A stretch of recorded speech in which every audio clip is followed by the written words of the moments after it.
Memang tak nampak lah. Give me a second, man. Assalamualaikum. Do you know how we determine the beginning of Ramadan? Let's ask the people around. Let's go. How do we determine the start of Ramadan? Sekarang di Singapura dia melalui kalender ataupun WIS. Dia akan isytiharkan. Yeah. I want to say takbir tapi bukan takbir. Follow Facebook. People they will share like the post. Then from there then that's when I also know. The local calendars published by the PA, From the sighting of the hilal. By looking at the moon. Correct. It's the moon. Have you heard of Falak? In Falak I heard before, but the knowledge in depth I don't know. Pernah tapi tak pernah mendalami lah. Cuma apa yang saya tahu tu ilmu tentang bulan bintang. Masya-Allah.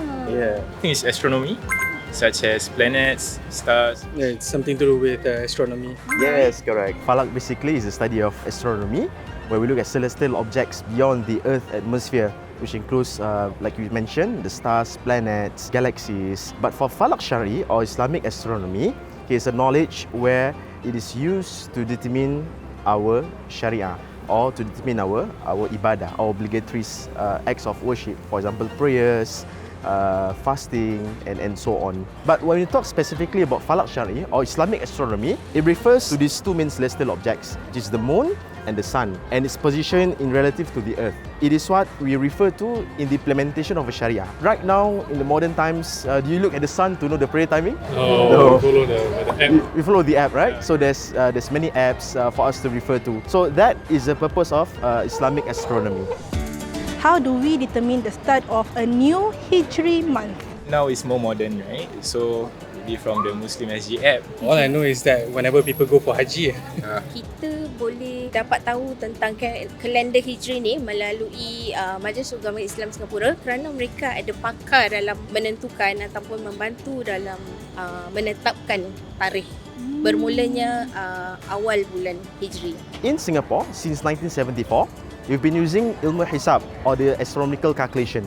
So we use calculation in order to determine when is the beginning of the month.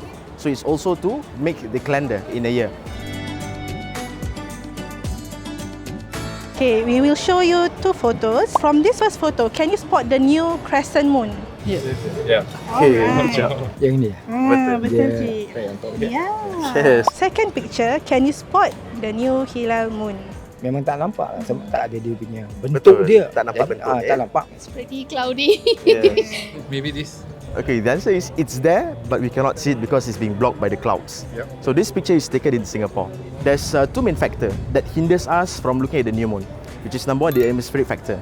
And the second factor that hinders us from looking at the new moon is the geographical factor.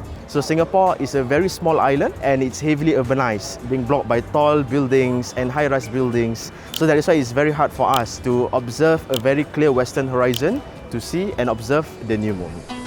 Can Singapore and Malaysia start Ramadan or Hari Raya on different days? Boleh. Kan?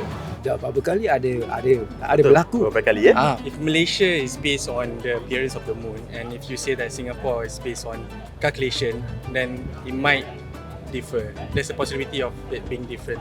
So especially in our region, it has happened before many times in the past and it may happen also in the future. So according to Islamic principles, we have to follow our own country since we have our own method, our own experts. So we are not required Islamically to follow other countries in determining our beginning of a new month. Thank you so much.